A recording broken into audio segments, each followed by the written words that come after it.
What's good, YouTube? It's your boy Eddie K, and bring you another video.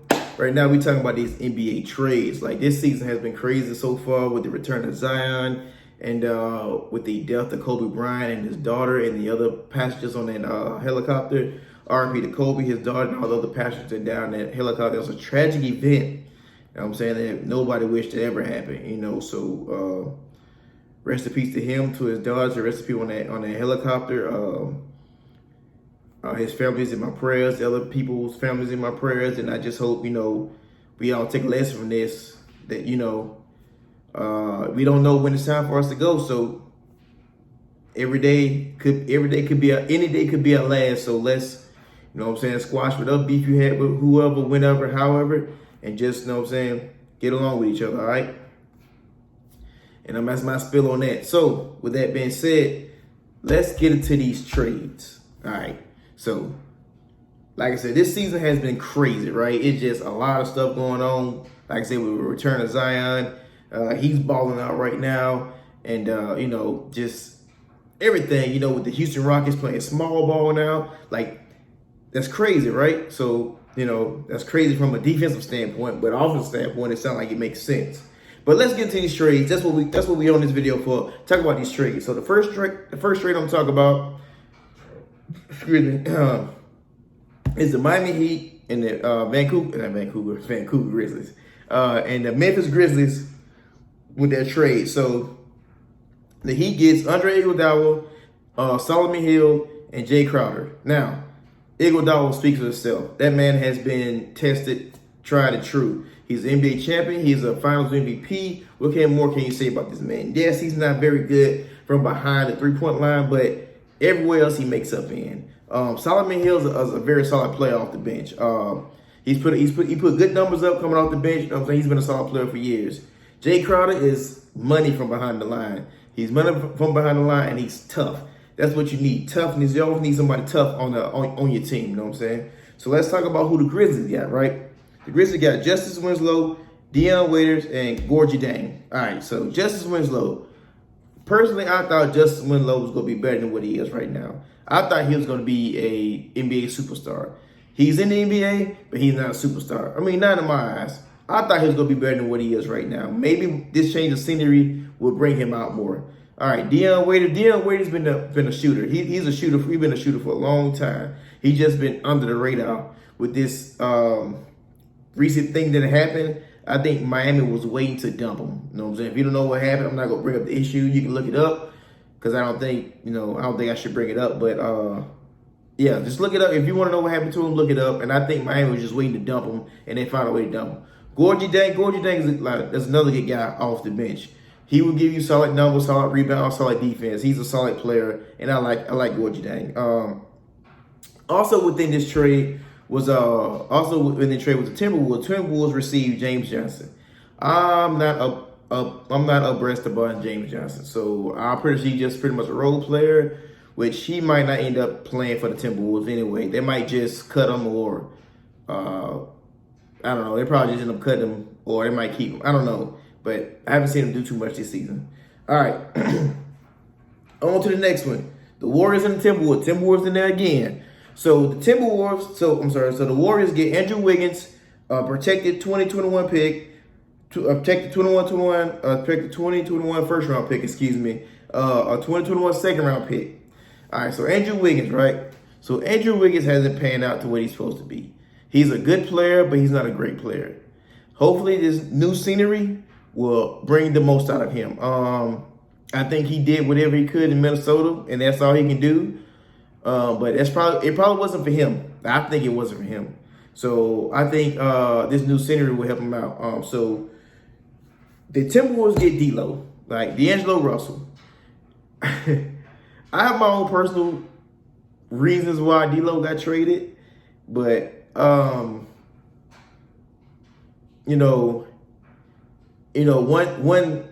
conspiracy theory, I think he actually get traded. Another thing, I think he played bad on purpose to get traded. Once he found out Clay and Steph and the other guys, they wasn't going to play, I don't think he wanted to be there anymore. So this trade kind of helped him out.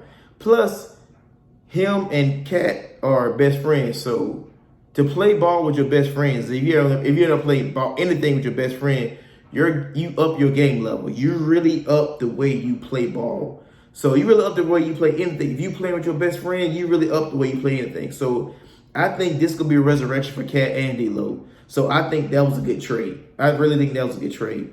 All right, so next trade, the Cavs and the Pistons, right? The Cavs get Andre Drummond, and the Pistons get Brandon Knight, John Henson, and a 2023 second-round pick. I don't understand this trade. I thought Drummond was the face of Detroit, to be honest with you. I really thought Drummond was the face of Detroit. That was the man in the center. That was going to be the man. And for them to trade him, I guess they figured he wasn't going to re-sign with them after his contract over. So they just pretty much dumped him for Cleveland. So, like I said, I don't understand that trade. So with him going to Cleveland, that means I'm just speculating that they're really done with Tristan Thompson, which should have been done a long time ago. Tristan Thompson is just an overpaid rebounder.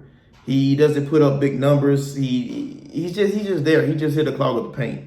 At least Drummond can at least give you 20 and 20 instead of Tristan Thompson who give you 8 and 20, 10 and 15. But somebody put up more numbers than that. So if they're banking on re-signing Drummond, I hope the Cavs get what they're looking for when they re-sign Drummond. But honestly, I don't think he's going to end up with the Cavs. As far as who the Pistons got, Brandon Knight, John Henson, that 2023 pick, excuse me. They were just dumping Andre Drummond. So Henson might get some minutes, maybe. Brandon Knight is not going to get any minutes. They just there. So they're going to probably end up being either they're going to cut him, waive him, or let him sit for the rest of the season. But I don't think Brandon Knight's going to get any minutes. And John Henson might get some, but I don't think he's going to get a lot.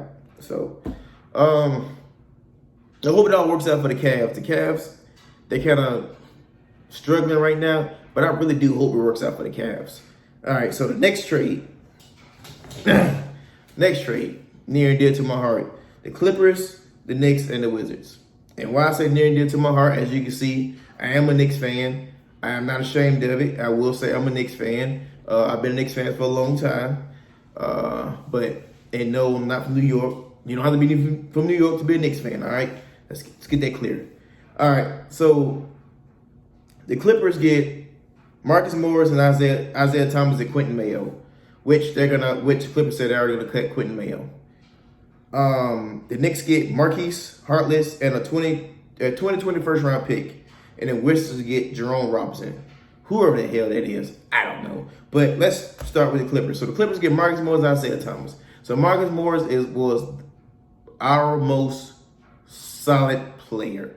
He was our most solid player that we had, and we traded him. I don't understand why, but he said he wanted to be there. Maybe something I was missing, but he said he was our most. He said he wanted to be there because he didn't want to be like KD and Kyrie and everybody running to Brooklyn. So he went to New York to try to make New York better, and then New York traded him. Like, I don't understand that. So also with the firing of our GM and somebody else moving in, hopefully there's somebody with some common sense.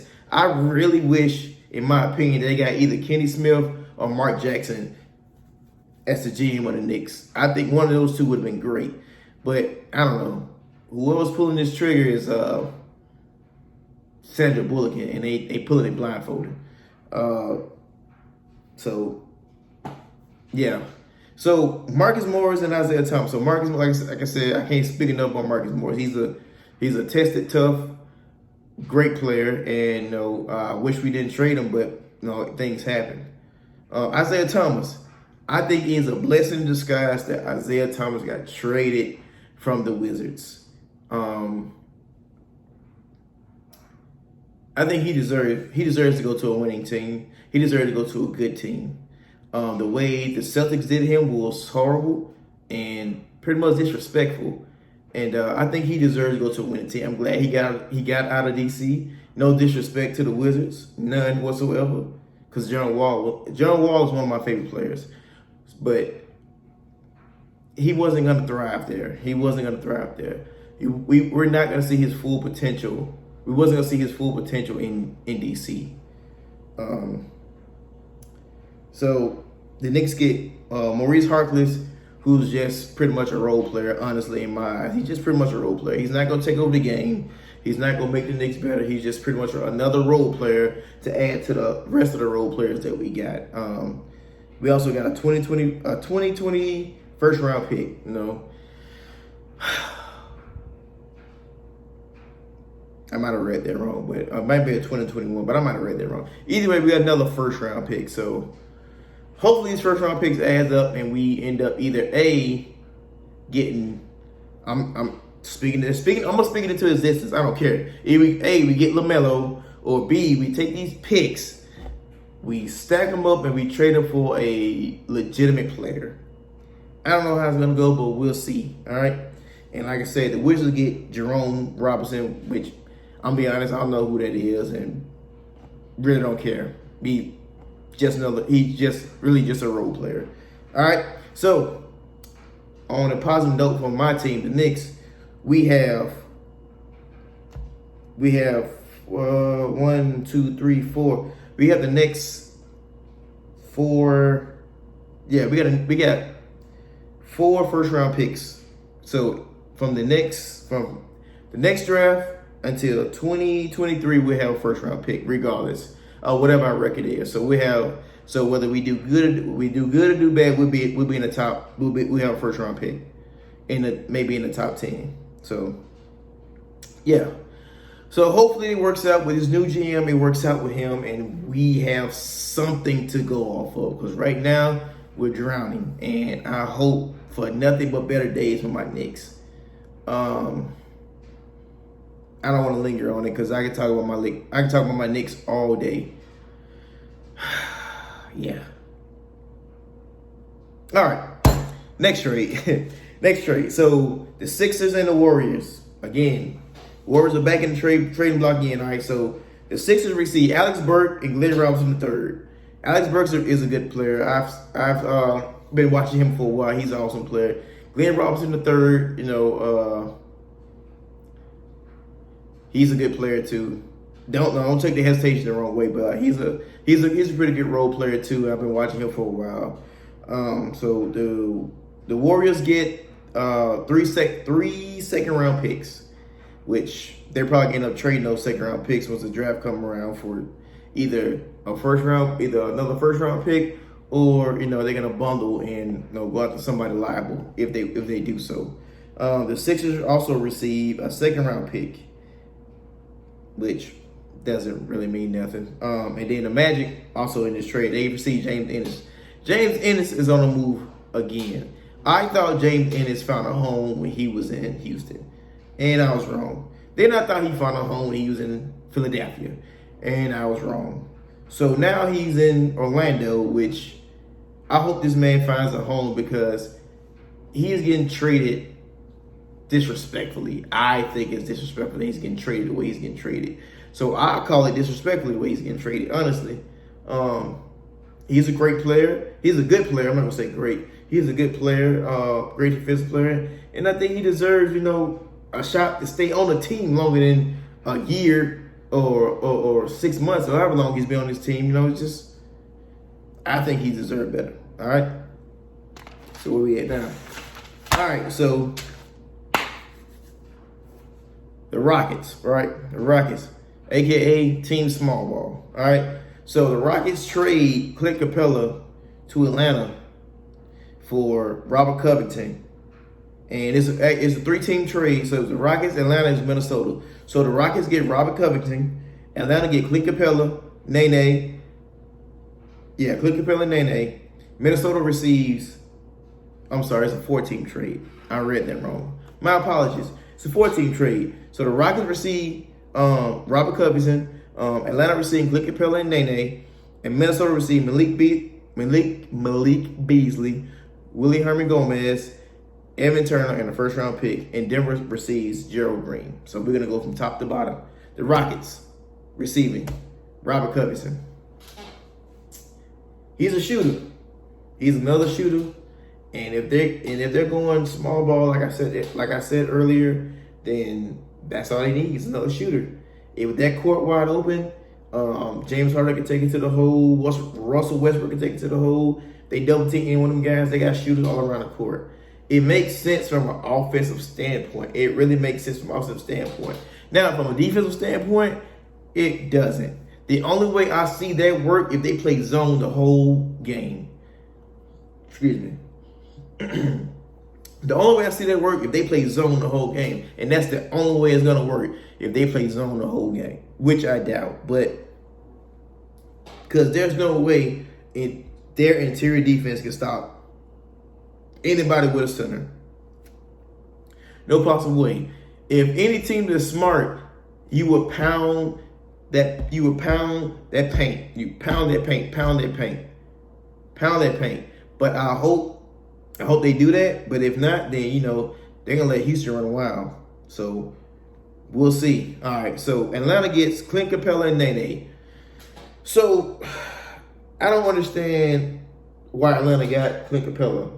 They already had two other centers there. So now they got four centers. And the way that Atlanta plays ball is similar to the way Houston plays. So I'm not understanding their logic behind this trade. So I'm not understanding Atlanta logic behind this trade. Like I said, I'm just a fan like everybody else. So I'll find out when they put the product on the court. But I'm not understanding this trade. So Minnesota gets Malik Beasley, Willie Herman Gomez, Evan Turner, the first round pick. So Malik Beasley is a solid player. I give it to him. Malik Beasley is a solid player. We had Herman Gomez in New York. Excuse me. We had Herman Gomez in New York, and he had to get up out of there. He said he wanted to get up out of there. Can't blame him. He want to get up out of there. I couldn't blame him. Evan Turner's a tested player. He's been a great player throughout his whole career. So no matter where he's gonna produce. So hopefully he does good in Minnesota. Denver gets Gerald Green. I think it's bittersweet for Gerald Green because Gerald Green, he's from Houston, and I'm pretty sure he wanted to end his career in Houston. But what a lot of guys have to understand that, and I have to understand myself. I'm not in the NBA, so I'm just saying. A lot of guys understand that this is a business. Like, there's no friends in this business. Like, the front office is not here to be friends with you. The front office is not here to be your buddy, your pal. They're here to make business moves. So if they feel like moving you is a good thing for the team, that's what they're gonna do. And I hate it's like that, but that's just part of the business. And it's an ugly game. It's an ugly game sometimes.